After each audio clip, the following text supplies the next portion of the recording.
I want to take this moment because you spoke about President Trump, and he may be watching right now, and I just want to speak directly to the president, which is that I will not be a mayor like Mayor Adams who will call you to figure out how to stay out of jail. I won't be a disgraced governor like Andrew Cuomo who will call you to ask how to win this election. I can do those things on my own. I will, however, be a mayor who's ready to speak at any time to lower the cost of living. That's the way that I'm going to lead this city. That's the partnership I want to build, not only with Washington. Fox gave the socialist candidate the friendliest runway he could hope for. Then, the moment the questions turned to crime and his free buses plan, the wheels came off.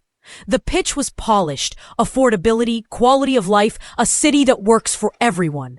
Yet every time the host pressed on mechanics, the answers slid back into slogans. Viewers saw a pattern: a feel-good promise up front, a deflection when costs and authority were raised. Then a retreat into buzzwords about systems and silos when the public safety failures became impossible to ignore.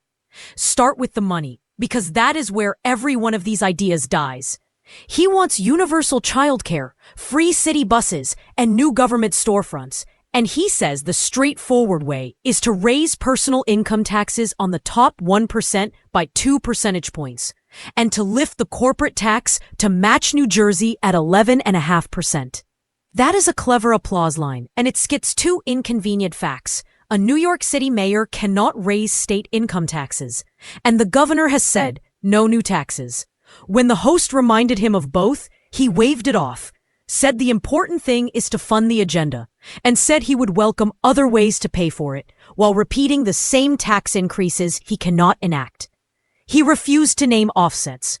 He insisted nothing had to be cut, and he never explained how a city that is already deep in red ink carries permanent new entitlements, especially while headquarters and high earners continue to hedge toward lower tax states. You cannot redistribute income that leaves, and boardrooms in Manhattan keep signing leases in Dallas and Miami for a reason. Affordability is a real pain point, and making that the campaign banner is politically smart. I will give him that. The working reality is not solved by a free $2 bus swipe. It is solved by keeping employers in the 5 boroughs, by lifting paychecks, and by creating a climate where investment grows, not flees. If your message to the companies that lift wages and train workers is more taxes now and more crime later, those companies will choose Austin and Palm Beach, and the upward mobility you say you want will evaporate. Free buses save a few dollars this week. A job that relocates to Texas erases a career, and once those jobs go, the tax base that funds the free promise goes with them. Even on the buses, the proof he cites undercuts his own case. He sells a pilot on 5 routes as proof that a citywide free bus plan is a win. He touts a decrease in assaults on bus drivers by 38.9%, and more riders trying transit, and fewer taxis. He omits the obvious mechanism when you remove the fair confrontation. The fair confrontation goes away. That is not a public safety triumph. That is an admission that opening the doors to anyone at any time, including the violent and the high, reduces arguments at the fare box while raising risk inside the vehicle.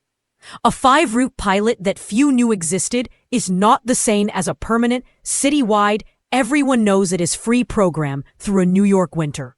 The Washington Post warned that free service attracts vagrancy and drugs, that quality declines when no one pays, that parents avoid sending kids alone, and that the poor, who cannot easily buy a car, end up suffering most. You do not need a consultant to predict that outcome in New York. You only need to ride the subway after midnight. Public safety is the anchor issue, and this is where the interview laid bare the danger of his platform.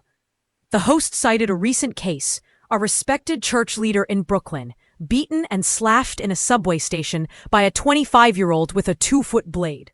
A man with more than 30 arrests, a man out on lowered bail after an earlier assault. Pressed on whether this changes his mind on bail reform, he described the murder as horrific, then pivoted to Rikers, and to systems, and to the need to end the revolving door. The answer to a revolving door is to close the door. You keep repeat violent offenders in custody. You do not keep turning the handle out of a misplaced theory that violence is an artificial social construct. His rhetoric has long emphasized decarceration. He has argued for slashing the prison population, and he has attacked prosecutors for being too tough. That is not a plan to stop the blade in a subway. That is a plan to see the next blade in the next subway. He says the answer is a Department of Community Safety that consolidates mental health, homelessness, and response services under one roof, funded and empowered to send the right help. He points to one statistic. The NYPD receives roughly 200,000 mental health calls a year, and he says only 1 out of 3 are very dangerous, so social workers can handle the rest. That is where theory collides with street reality. You do not know which 1 in 3 is violent until you are inside the room. Los Angeles and other cities tried the social worker first model, and the result was predictable. More injured social workers, more officers called in late, and higher risk for the same communities you promised to protect. If you believe 2 out of 3 scenes will be calm, you will get the third one wrong often enough to create a headline every week. He gestures toward treatment models like Fountain House, a clubhouse approach he says costs roughly $4,000 per person per year. He says it can increase employment by 50% and reduce hospitalization by up to 45%. No one is against effective care. I support care when it works, but that result set comes from voluntary participants who can function in a classroom model. That is a world away from the psychotic with a sword, or the man who pushes a stranger onto a track. The former can benefit from therapy. The latter must be removed from the streets for the safety of everyone. The interviewer asked the crucial question, where does he put the sword wielder in his city? In a hospital or at home with medication? He would only say involuntary confinement should be a last resort. Voters heard the message. The revolving door spins. The 1% of violent and deranged remains among the 99% of normal people. And working families are told to accept more risk in the name of compassion that is not compassionate. His relationship with the police is a tell. For years, he branded the NYPD racist and wicked. He called it a threat to public safety.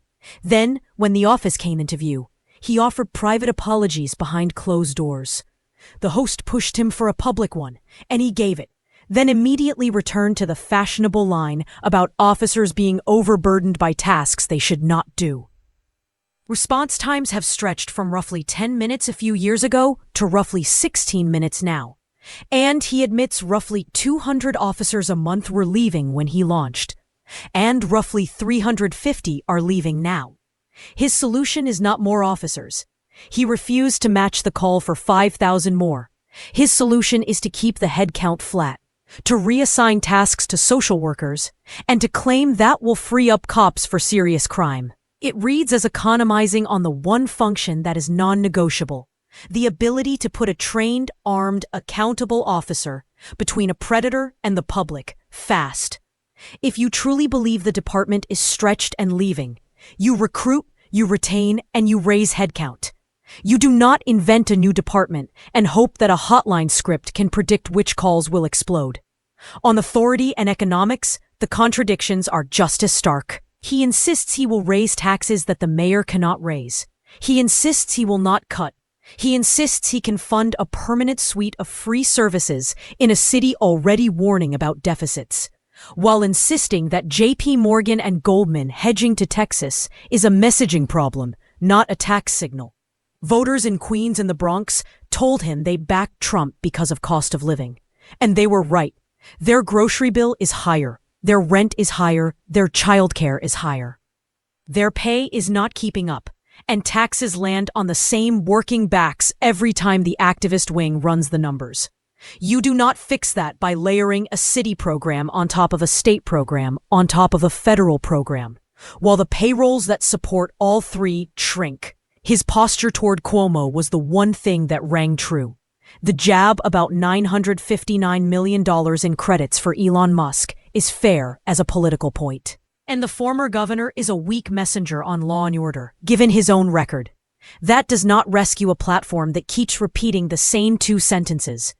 Raise taxes he cannot raise, and send social workers into scenes they cannot safely control. The crowd hears the cadence, affordability, dignity, safety. The math says something else. Fewer employers, fewer cops, more violent offenders on the street, and buses that become rolling shelters under a free sign. If you want New York to be a place where families can walk after dark, and where employers hire and train the next generation, you start with the basics. Keep violent repeat offenders in custody.